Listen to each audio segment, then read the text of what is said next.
I got the email just after lights out. We were in Kuwait, mid-July, 109 degrees at midnight, the air thick and stale inside the canvas barracks. I was halfway through a bottle of warm water, trying to cool down before bed, when my screen lit up. The subject line read, "Let's be adults about this." That phrase alone told me everything I needed to know. I clicked anyway. There it was, a cleanly formatted PDF attached to a 3-sentence message from Mark, my husband of 12 years. He'd filed for divorce. He'd already emptied our joint checking account. And he'd moved Chloe, his friend from work, into our house in Olympia. My name, Captain Eliza Harper, U.S., Army Medical Corps, was printed at the top of a document that ended everything. I didn't scream. I didn't cry. I closed the laptop gently, placed it on the makeshift plywood shelf beside my cot, and stood up. The barracks were quiet, save for a few murmured voices from the card table near the back. My boots were unlaced, my undershirt damp with sweat.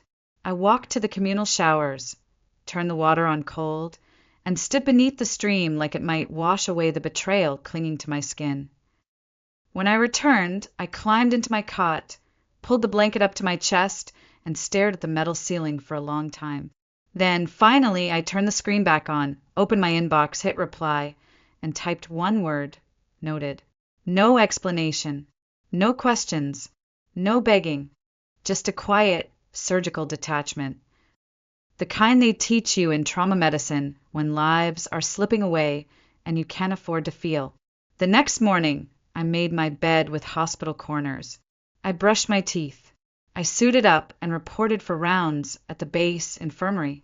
I checked vitals on a young corporal who'd taken shrapnel to the thigh and reassured a private who hadn't slept in 3 nights from desert nightmares.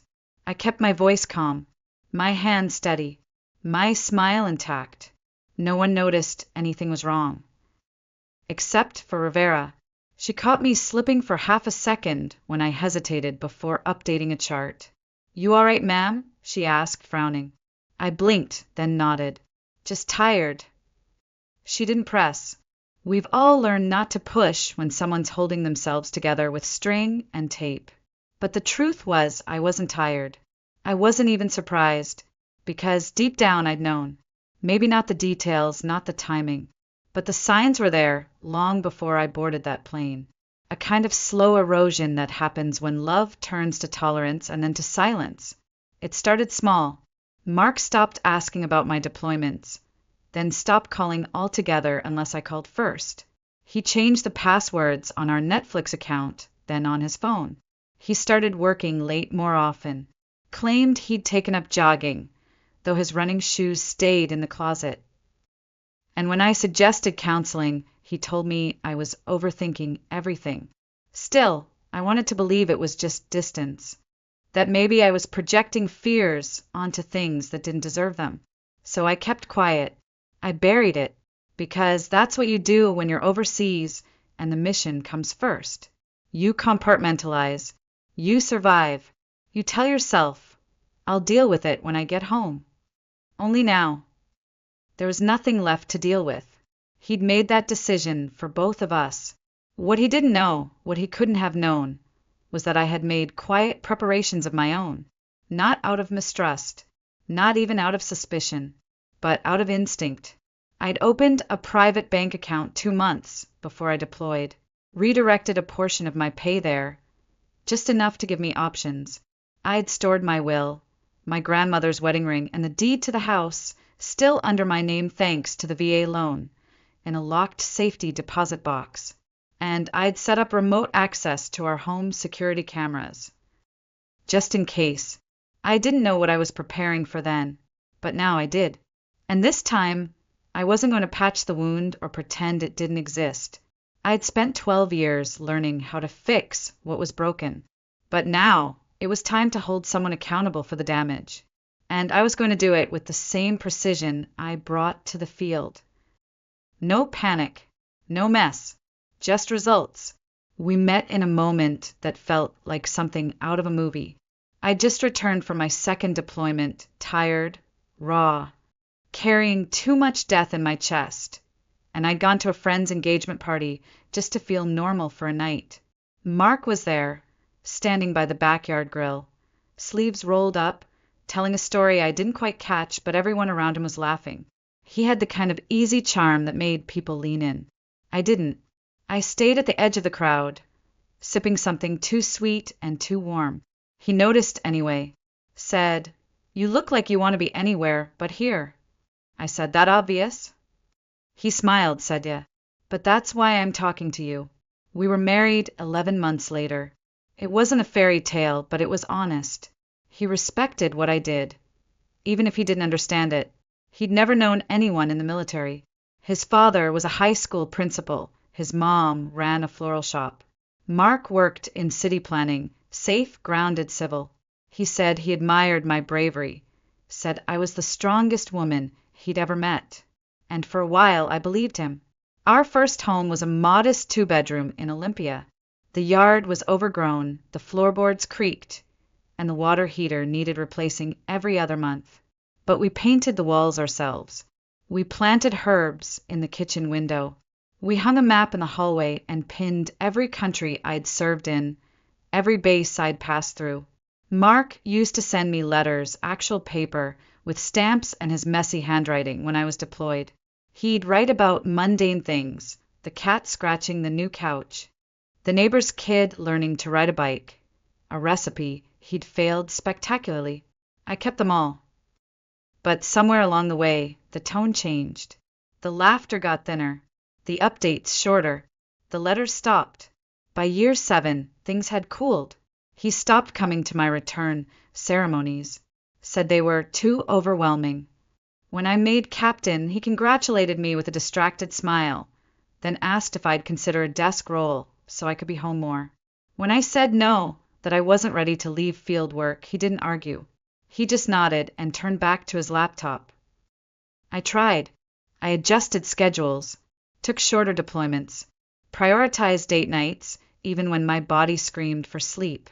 But the distance had settled between us like fog, thick and permanent. I'd catch him staring through me sometimes, like I was a roommate he didn't quite recognize anymore. We stopped touching, stopped talking unless it was bills or grocery lists. I once stood in the kitchen for 10 full minutes, watching him scroll through his phone, waiting for him to ask how my day had been. He never looked up. Then came Chloe. At first, it was just a name, a co-worker, a woman from the office who helped with projects late into the night. He mentioned her in passing, always with a chuckle. "You'd like her," he said once. "She's smart, funny, doesn't take crap from anyone." I didn't say anything, but my stomach turned in a way I couldn't explain. Then came the late nights, the password change on the home Wi-Fi, the second toothbrush in our bathroom, supposedly for guests. I told myself I was imagining things, that maybe I was paranoid after too many months away, too many hours of silence. But deep down I knew. I once asked if he wanted to come with me on a base visit, just a short weekend, families allowed. He laughed, said, "That's your world, Eliza. I don't belong there." Maybe he was right. Maybe he never had. Maybe I'd been trying to build a life with someone who only loved me when I was fragile, not when I was strong. The night before I deployed to Kuwait, I stood at the airport in full uniform, backpack slung over one shoulder. Mark hugged me goodbye like he was embracing a colleague.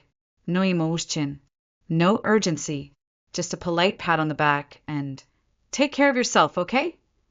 I remember looking over his shoulder at the departure board, thinking, this is the last time he'll ever touch me.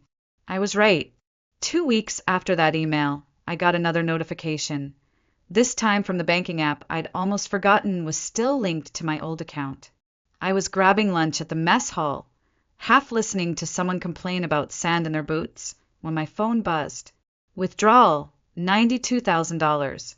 My hand froze around the plastic fork. I clicked into the app.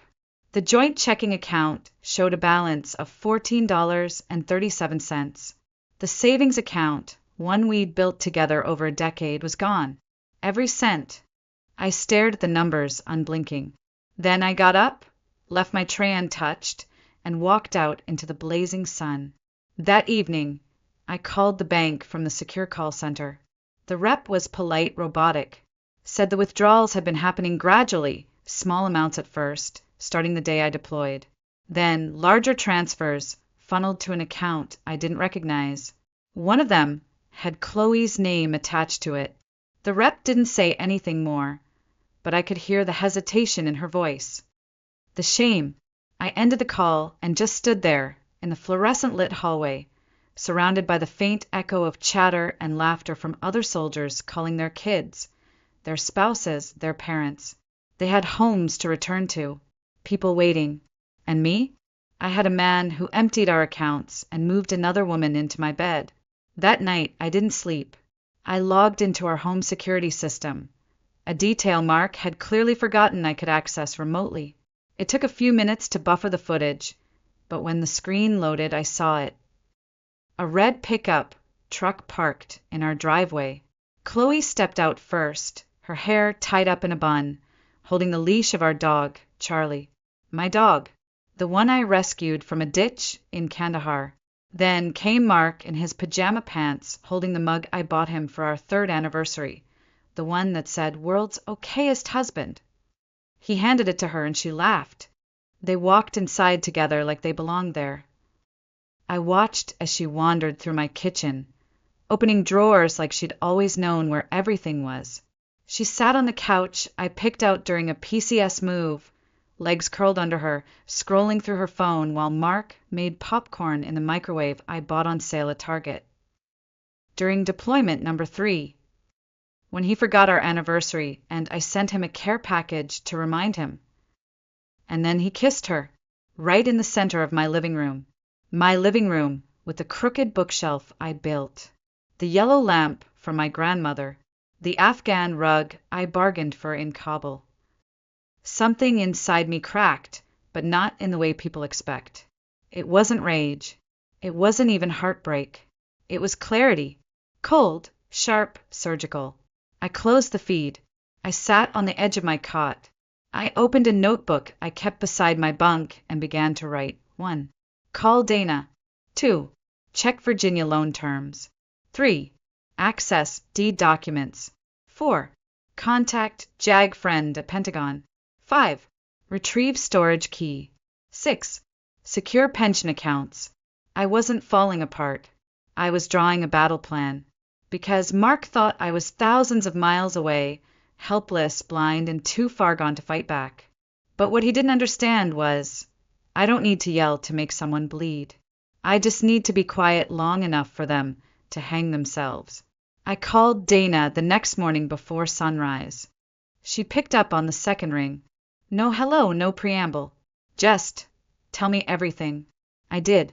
The email, the money, the footage, the fake domestic bliss unfolding in real time on the other side of the world. When I finished, she was silent for a beat. Then said, "We'll need documentation. Lots of it. And if he touched the house, we go scorched earth." I said he wouldn't be that stupid. She replied, "Oh, honey, he already is." That same day, Dana pulled my home loan records using my VA credentials. 30 minutes later, she called again, her voice a half octave higher. "There's a new mortgage on the house," she said. 3 months old. Someone refinanced it and pulled out over $340,000. My stomach twisted. That's impossible. He can't do that without you're the sole loan holder, which means your signature is required. Exactly. Then he forged it, she said flatly. It's not just theft now, Eliza. It's federal fraud. She emailed me the documents. There it was, my name, scrawled in a shaky imitation. The middle initial was wrong, the slant too steep, but to someone skimming it could pass, especially if they wanted it to. Next came the name Brian Shaw, the real estate broker who processed the refinance. Dana knew the name. He's been investigated before, she said. Deals involving divorcees, quick sales, always just within legal limits. But this, with forged military loan paperwork, he's crossed a line. I leaned over the desk in the comms room, my pulse roaring in my ears. What do I do? You let me build a file, she said, and you don't confront Mark. Not yet. We need him to feel safe, untouchable. That's when people get sloppy. That night, I checked the security footage again. A new car in the driveway. A man in khakis with a clipboard walking through my kitchen like he was conducting a showing. Mark followed him around, pointing out things. Chloe lingered in the background, giggling, barefoot, sipping wine from a glass I recognized from my wedding registry. I turned up the audio. Mark, we were thinking listing at 470. Open to 430 if they come with cash. Man, I've got a buyer in mind. Fast deal. No inspection. Chloe, can we be out before Christmas? Mark, easily. They were planning to sell my house. I sat frozen for a long moment, then clicked into the security settings and downloaded the full clip. Forwarded it to Dana with the subject line, "They're moving fast." Within hours, Dana had sent a complaint to the VA Fraud Division, notified the county clerk about the forged deed documents, and flagged the property in the local database. Any attempt to transfer or sell would now trigger a legal hold. We weren't just documenting anymore, we were boxing them in. That night, Mark texted me for the first time since the email. "Can we talk? Just want to clear the air." I didn't reply. 2 hours later, "There's been some confusion with the bank. We should sort it before lawyers get involved." Still nothing. Then the call. I let it go to voicemail. Lizette. Ooh. "I don't know what you're hearing, but Chloe and I are trying to do what's best for everyone. We're not trying to hurt you. Please don't make this harder than it has to be." I stared at the screen for a long time, then deleted the message. He wasn't trying to hurt me. He just didn't care if I was hurt. There's a difference. And that difference, it's what turns heartbreak into resolve. 2 weeks later, I stepped off a red-eye flight at SeaTac under a fake last name and a hood pulled low. I didn't tell a soul I was home. Not my commanding officer, not my neighbors, not even Dana. I went straight to a cheap motel 15 minutes outside of Olympia, checked into room 214, and sat on the edge of the bed for a long time, just listening to the silence. I hadn't been in Washington in over 6 months, but the air still smelled like wet pine and distant salt, the kind of smell that used to make me feel grounded. Now it just made my skin crawl. I wasn't home. I was behind enemy lines. The next morning, Dana and I met at a rundown diner off the freeway, where the coffee came in chipped mugs and the waitress didn't ask questions. She slid a folder across the table, thick with copies, signatures, timestamps. "This is everything," she said. "Loan records, forged signatures, emails between Mark and Brian. And this," she pulled out a document with a yellow tab. "It's a tentative sale agreement. They were going to list next week. Buyers already lined up. A cash deal, no contingencies." I scanned the names. Brian Shaw, listing agent. Chloe Spencer, co-signer. "Wait," I said. "Spencer?" Dana nodded. "Chloe's full name. Turns out she's listed as a business partner with Brian in 2 previous sales, both involving recently divorced military spouses. So it's not just Mark. It's a pattern. A very profitable one. We didn't confront them. We didn't warn them. We watched. That afternoon, I parked down the street from my own house. A rental SUV with tinted windows. Dana beside me, laptop open, security camera feed on screen. I sipped lukewarm gas station coffee, while the people who betrayed me wandered through what used to be my life. At 9:17 a.m., Chloe left the house wearing yoga pants and sunglasses, heading toward Riverfront Park. She thought I was going to meet her there. A decoy text Dana had sent from a burner phone. At 9:26, a gray Lexus pulled into the driveway. The logo on the door read Shaw Realty. Brian stepped out, briefcase in hand. Mark greeted him in my sweatshirt. They shook hands. Interior's ready? Brian asked. Yep, Mark said. Cleaned it up yesterday. They entered the house. The front door closed. The cameras, internal and external, recorded everything. Dana clicked into the feed and turned up the volume. Brian, will list at 470. Buyer offers 420. We close in 10 days. Everyone walks happy. Mark. And no trouble from the wife? Brian laughed. They never push when they're in uniform. Deployments keep em too busy to fight back. Mark shrugged. She won't even know until the ink's dry. Chloe's voice, faint in the background. Let's just make sure this one's clean. I don't want heat. Brian, relax. You're practically a pro at this point. Dana hit record. Then she picked up her phone and called Agent Marissa Patel, lead investigator at the FBI's Financial Crimes Unit, who'd been quietly watching the case for 2 weeks. Now, Dana said. 17 minutes later, a line of unmarked black SUVs rolled down the street.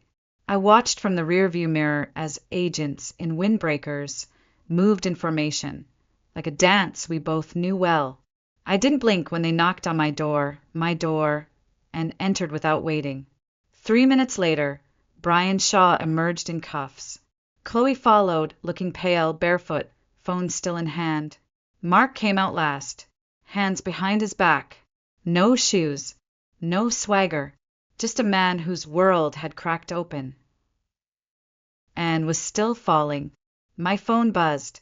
Patel, we got them on wire fraud, mortgage fraud, conspiracy. It's airtight. I typed back one word, good. Then I leaned back against the car seat, closed my eyes, and exhaled for what felt like the first time in months. By the time I arrived at the field office later that afternoon, the agents had already processed the first round of interviews. Brian had lawyered up immediately. Chloe cried. Mark said nothing. Agent Patel and her partner, Agent Donovan, met me in a quiet conference room lined with government-issued chairs and too many ceiling tiles. They were professional, thorough, and above all, calm. Your case ties directly into a larger pattern we've been building for months, Patel said. Shaw and Spencer, Chloe, have done this before. At least 4 times that we can prove. All women. All military. All overseas when it happened. I felt sick, not just for myself, but for them. For the other women who got no warning. No security cameras. No Dana. Mark hadn't just broken my heart. He'd joined a pipeline built on targeting women like me. Women trained to fight enemies in uniform, but not betrayal in their own beds. Where does he stand? I asked quietly. Donovan glanced at the folder in front of him. He may try to claim ignorance. Say he was manipulated by Chloe and Shaw. But the financial trail is tight. His name's on the forged signatures, the bank transactions, the emails. And the footage seals the deal. He bragged about the deal being clean. He dismissed your authority like it was a joke. I swallowed. So what happens to them now? Patel leaned forward. We're recommending federal charges. Wire fraud, conspiracy to commit mortgage fraud, identity theft, and attempted sale of property under false pretenses. Shaw will go away for a long time. Chloe's looking at years. And Mark. That's where we need your help. I stiffened. What do you mean? We can charge him with the full list, she said. But the court will look to you, the victim, when determining how far to go. If you want to press for maximum prosecution, we will back you. If you prefer to settle civilly, keep it quiet, protect your name. That's an option too. I stared at the manila folder in front of me. His handwriting. My forged signature. The sale agreement he tried to sneak past while I was patching up bullet wounds on the other side of the world. Can I get my house back? Yes, Patel said. We've frozen all assets related to the fraudulent refinance. The title will revert fully to you. And the money? Donovan nodded. We've traced most of it. What wasn't spent will be returned as restitution. including your original joint funds. I gave a dry laugh. So I get to keep what was mine in the first place. Patel offered a faint smile. That's how justice works. Slowly, but surely. I took a deep breath. Then I want this. All of it. Restitution. Full rights to the house. Pension untouched. And I want him to sign a full confession, admitting what he did. That's my condition for not pressing federal charges. Patel nodded. We'll make it happen. 2 weeks later, Mark sat across from me in a mediation room. He looked older, smaller, like someone had drained the ego from his bones. He couldn't meet my eyes, couldn't say my name, just sign the papers and push them back like a man brushing dirt off his hands. I didn't gloat. I didn't smile, because it wasn't about revenge anymore. It was about release. I left the building with the final decree in my bag, the keys to my home restored, and a signed confession that would prevent Mark from ever touching my pension, my equity, or my peace of mind again. That night, I sat on the back porch of a temporary rental and stared at the stars over Olympia, trying to feel something. Relief, maybe, but all I felt was stillness, not emptiness, just space, room to begin again. A year later, I sold the house. Not because I needed the money, though the market was hot and the profit was generous, but because I couldn't stand the walls anymore. Every floorboard held an echo. Every door held a memory. Chloe laughing in my kitchen. Mark sipping coffee from my mug. The silence of betrayal lingering like the smell of smoke long after the fire is out. I bought a small cabin 3 hours outside of Missoula, Montana. 2 bedrooms, tin roof, wood stove that creaked in the winter, 10 acres of forest where the pine needles fell like rain, and a narrow creek ran behind the porch steps. No neighbors for miles, just me, a German shepherd named Scout, and the sound of wind through trees. I didn't hang pictures on the walls. Not yet.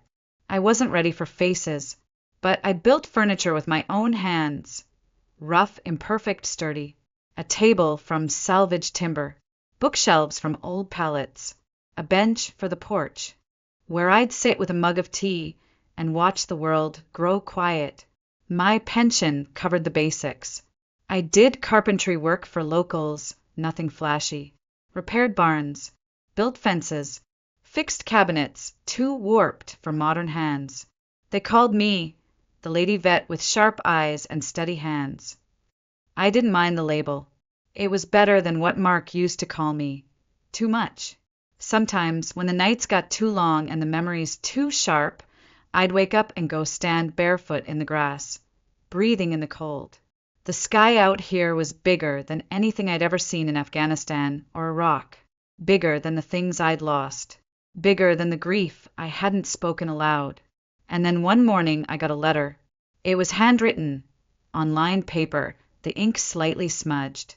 The return address said Fort Worth, Texas. You don't know me, but I owe you more than I can say. My husband is in the Navy. Last year, while he was deployed, someone tried to refinance our house. It almost worked. But the FBI stepped in, said they cracked the case because of you. Said your evidence gave them what they needed to stop it. We kept our home because you fought when you didn't have to. Thank you. You reminded me that even when the world goes dark. Some women light torches. I read it twice. Then I pinned it to my refrigerator with a magnet shaped like Montana. That letter stayed there. Through every season. Through every storm. Through every quiet evening when I wondered if what I'd done had mattered beyond my own healing. Because it had. Mark was sentenced to probation and restitution. Chloe and Brian both served time, 4 and 12 years respectively. I never heard from them again. Never needed to. They became background noise in a life I no longer shared with them. I wasn't angry anymore. I wasn't haunted. I was just free. Some days I still thought about the woman I used to be. The one who stood on airstrips at dawn. The one who stitched wounds in tents while rockets fell outside. The one who waited, year after year, for love that no longer lived in the home she built. She wasn't weak. She wasn't naive. She was strong enough to love, and stronger still to let go. And me? I'm not trying to rebuild what I lost anymore. I'm building something new. Not because I have to, but because it's mine, and no one can take it from me again.